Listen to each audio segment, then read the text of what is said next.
Welcome to the Three Questions webcast series. I'm Wayne Baxter, Senior Executive Manager with One Capital Management. At One Capital Management, we develop and implement strategies for our clients which strive to grow, protect, and ultimately distribute their wealth. And we do that by offering investment wealth management services. Thank you for taking the time to check us out. And if you enjoy this episode of the Three Questions webcast series, please consider liking and subscribing to our YouTube channel. Now, my clients are often referred to as cross-border clients. Now, why would that be? Well, it's because they're either U.S. or Canadian residents who invest in U.S. and or Canadian dollar-denominated securities like stocks, bonds, and ETFs. Our process for advising our clients includes an in-depth discovery and diagnostic analysis of their wealth management goals and objectives. Now, the goal of the Three Questions webcast right from the very start is to educate and inform you about some of the financial issues that you may encounter, and in doing so, introduce you to some of the experts that may be able to assist you going forward. On this edition of the webcast, we're going to talk about cross-border entrepreneurs and how they can protect an asset that's just as valuable, if not more valuable, than their expertise, the products they're selling, and the services they provide. On this episode of the webcast, we're going to ask the three questions cross-border entrepreneurs should ask about protecting their most valuable asset, their reputations. Joining me from San Diego, California on this edition of the webcast is an accredited public relations specialist and principal of PR Security Service, Dave Oates. Dave, welcome to the webcast. So excited that you're here.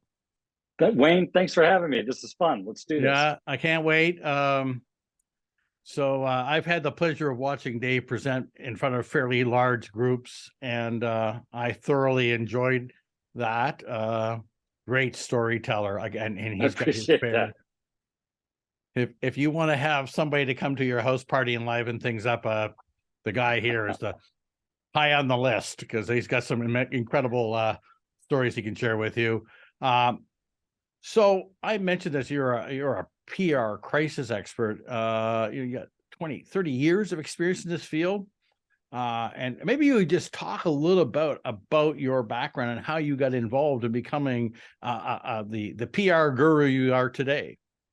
I appreciate that. It's courtesy of the United States Navy. That's why I know. There you go.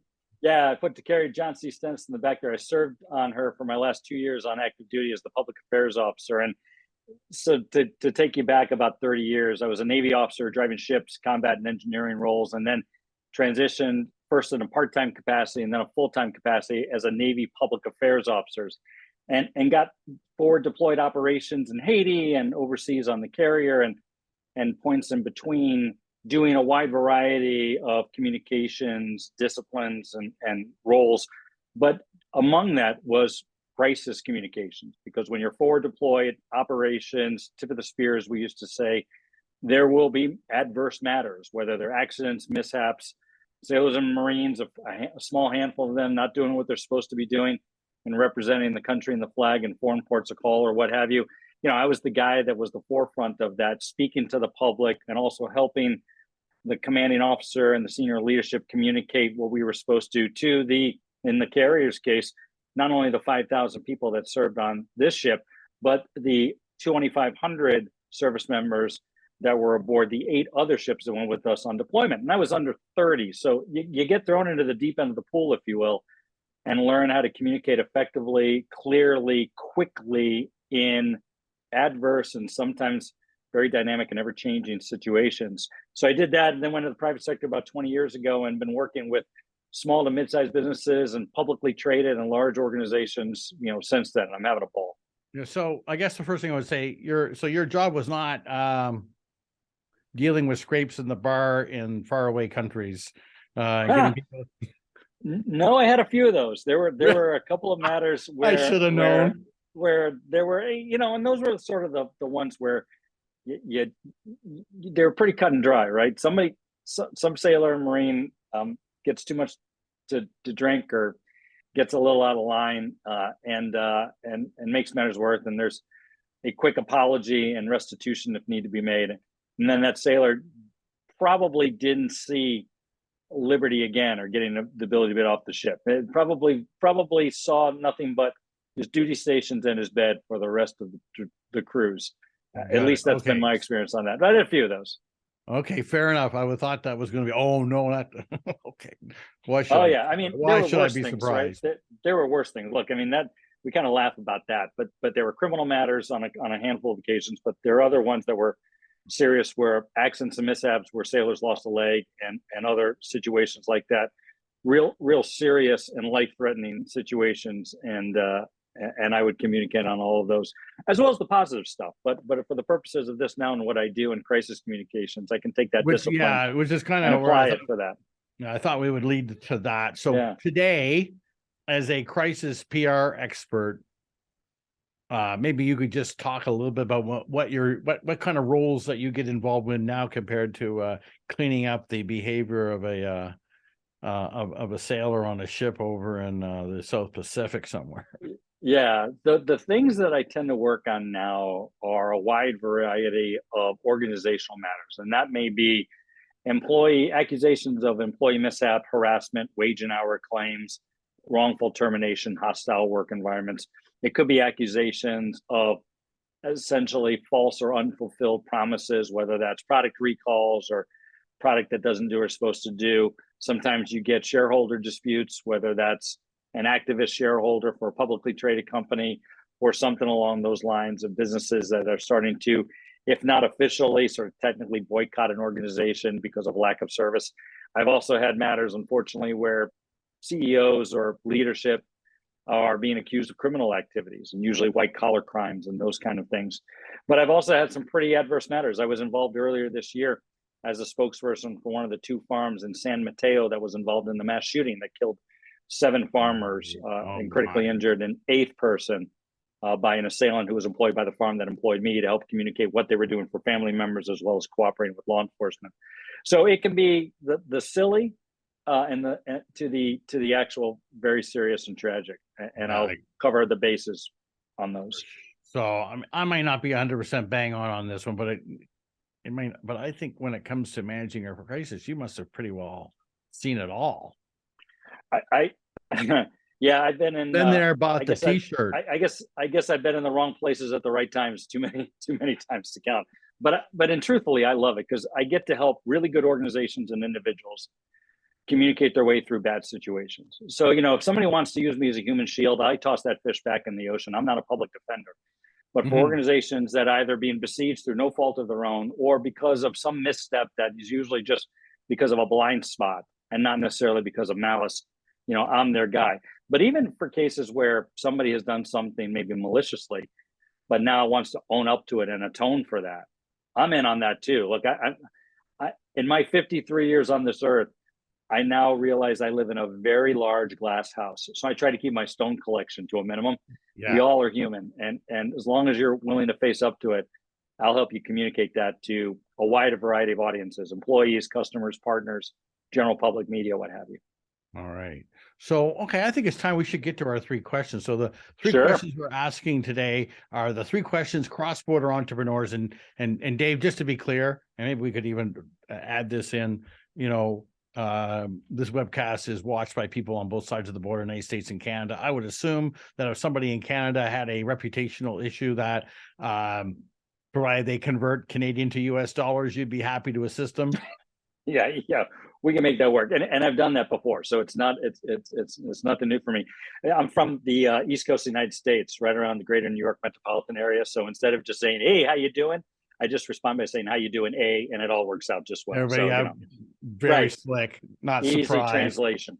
So, okay, so we're going to ask the 3 questions cross-border entrepreneurs should ask about protecting their most valuable asset. And in my view, it could be more valuable than the product, the expertise, or the services they provide. And we're going to start with question number 1. And I think it's a perfect place to start is, how likely is it that someone is going to attack my reputation? Like, how likely is this? I mean, is this a reality or just a shot in the dark lottery ticket type scenario? It's a certainty. It's 100% certainty that if you are an organization, sorry. I could sit here and tell you otherwise. It's 100% certainty, right? And I don't care what the size organization. I don't care if it's for-profit or nonprofit. We live in an age where everybody gets to be a broadcaster. And I know we're going to talk about this in some of the future questions, but everybody has access to be able to communicate this Yes. instantly with great emotion and without necessary fact, Or or at least filter, or filter. embellish, yeah, and can do it really quickly. And we're just in a day and age where that is possible. And I honestly don't think that's new, right? I think even the corner shops, let alone somebody who does cross border commerce and the professional services and manufacturing, everybody had a chance to display their displeasure in whatever that is. But now people have a greater degree to which they can distribute that instantly. Oh, it's 100% certainty. I don't care if you're the small mom and pop shop or the big Fortune 100 company. It's a certainty. All right. Well, that's reassuring. Yeah, sorry. Okay, second question, and I think given what you've just shared, number 2 is, how will this attack on my reputation happen? It'll happen without, more often than not, it will happen without any news reporters from any station or newspapers or entity contacting you and writing about it. In other words, I'm not even going to know what happens. What it'll be is Initially, at least, anyway. Right. Somebody will post on Facebook or something like that, that such and such entity or so and so by name did me wrong. And it will receive comments and likes, it'll be shared and those kind of things. And bad news travels 10 times faster than good news, by the way. We all know that. Without question. And the idea behind it is that everybody's a broadcaster, right? In my pocket, without ever having talked to any sort of regulatory bodies about an FCC license. I have a camera, right? I got a microphone, and with my social media apps, I have a distribution system. And by the way, the people that I'm connected with tend to be people that know me and that like me. So they'll take my words at greater face value than even that of a reporter or a news entity. So it has a greater degree of being thought of as 100% truthful, even if it isn't. And so that's where I spend a lot of my time with organizations, big and small, is keeping an eye on what is being said about you online. Even if the organization and the entity doesn't receive any business through any sort of e-commerce or social media lead generation engine, it's still where reputations are made and broken. And for organizations, that's likely to be where it is. So people are like, oh, but I'm too small for the New LA Times, or I'm too small for the Toronto paper, or CBC isn't going to broadcast anything about me. That's likely not to be where your reputation gets trashed. It'll be on an Instagram post or a Facebook or LinkedIn write-up or something like that, or Google, Yelp, TripAdvisors, name it. It's all of those entities. Well, I'm going to say something right now. I got one more question to ask you, and if you don't answer this right, this could be our very last webcast. Right? Okay. The first No two pressure. have been really, really reassuring here. So the third question, again, what we're asking now is the 3 questions cross-border entrepreneurs should ask about reputational risk, basically. Right. That's the question. So the question number 3, how do I respond? And I have a follow-up question, but the first question is, how do I respond? So we'll take that one first, and then I have one more sort of add-on. You got it. And then I'll add probably something at the end. So to answer your question specifically, sure. How do you respond?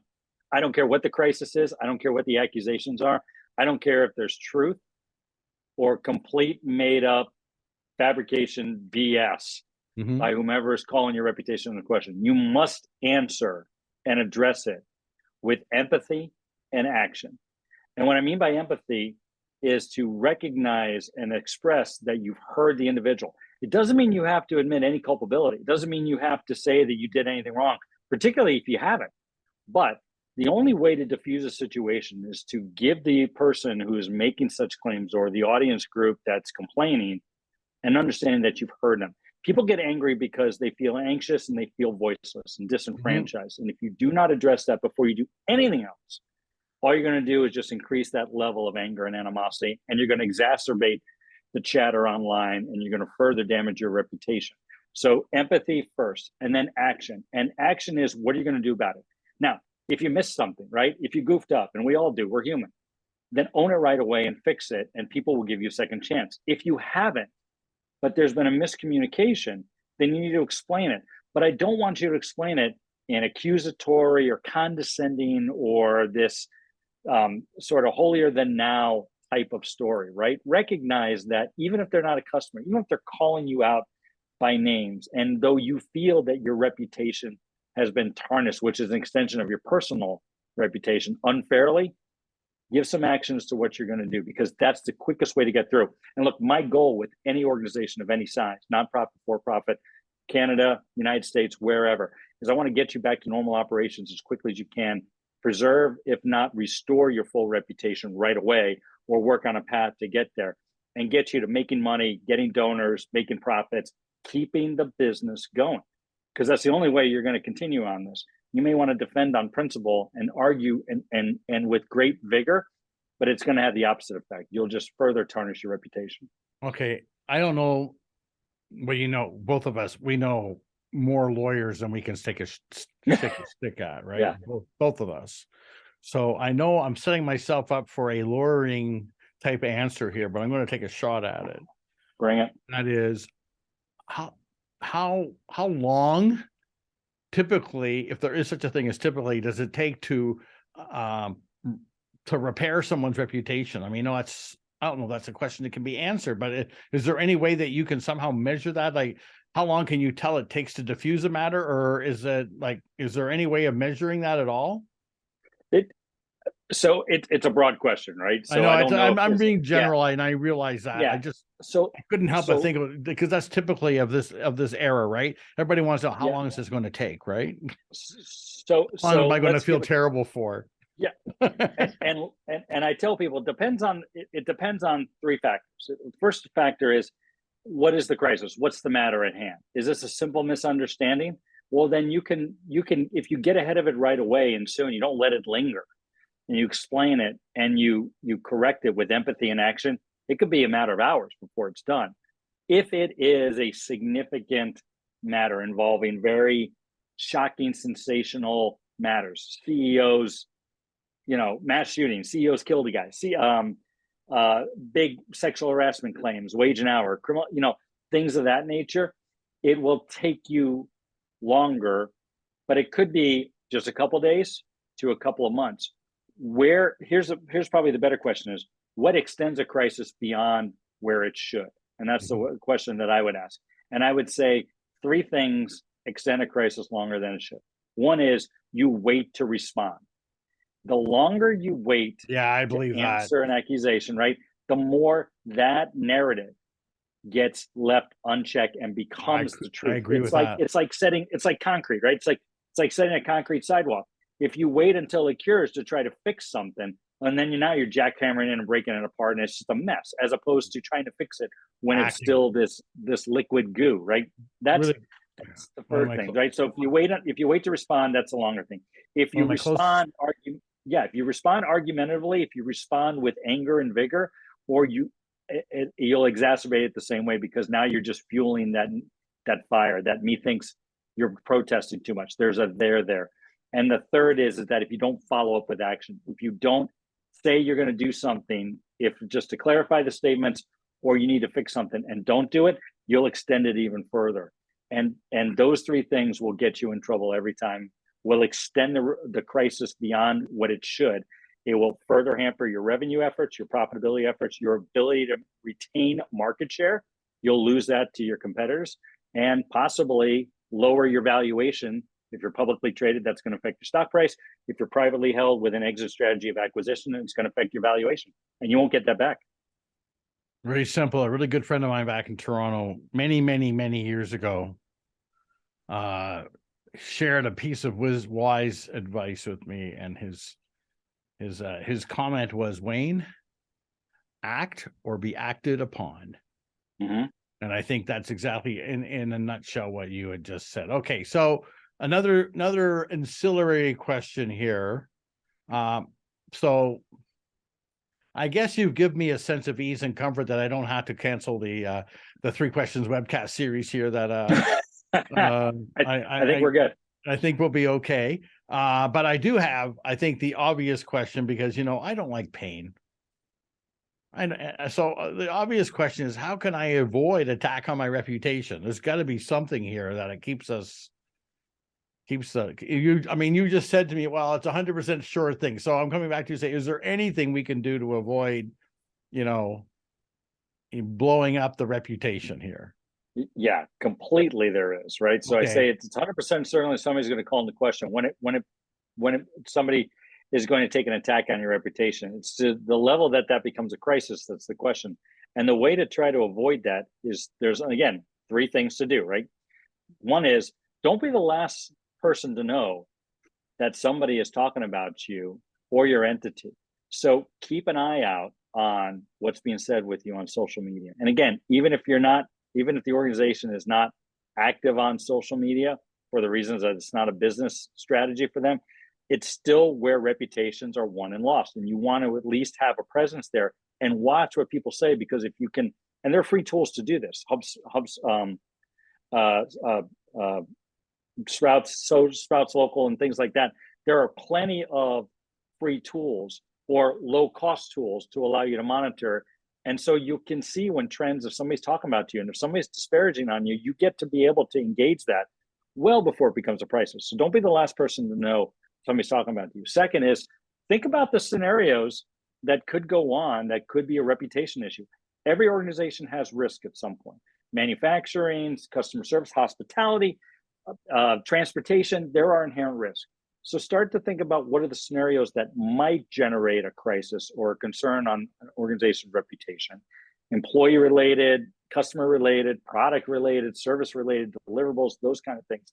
And start to prepare for the what if scenarios so you're not caught flat-footed if it occurs, so you can respond again right away. And the third thing that I would say is train to it. Be ready. Just don't put this plan in a box and put it away. Because when your reputation gets called in question, particularly online, you don't have all day to, in many cases, don't have a day or 2. To act right away. You have an hour, maybe 2, in order to do that. Now, can you respond later on? If you don't, of course you can. But ideally, you would be ready to respond. Doesn't mean you would have to, but be ready to respond in an hour before it goes viral, because you want to get part of that narrative in an empathetic and action-oriented manner, so you can have a seat at the table so you can fix it. Stuck in my mind is the analogy of the quick-drying cement. Yeah, it's exactly that, right? Seriously. It's easier to fix the cement when it's still pliable and it's still, in a gooey state than when it cures. Yeah. Wow. It's going to cost you more. It's going to take more time. That's just the reality. I have one more. By all means. One more question. So, I mean, I'm sure the folks listen, and again, we've been talking about, the entrepreneur, and the implication is we're talking about business owners here. Yep. Do I dare do this? Yes. Okay. Why not? For fun. I love Twitter. That makes one of you. Big hockey nut, as most people who know me will know. So what if I go on a rant on Twitter and disparage, say, a media person back in Toronto for a ridiculously out of line hot take, and all of a sudden, out of nowhere, I get a whole bunch of nasty stuff thrown my way.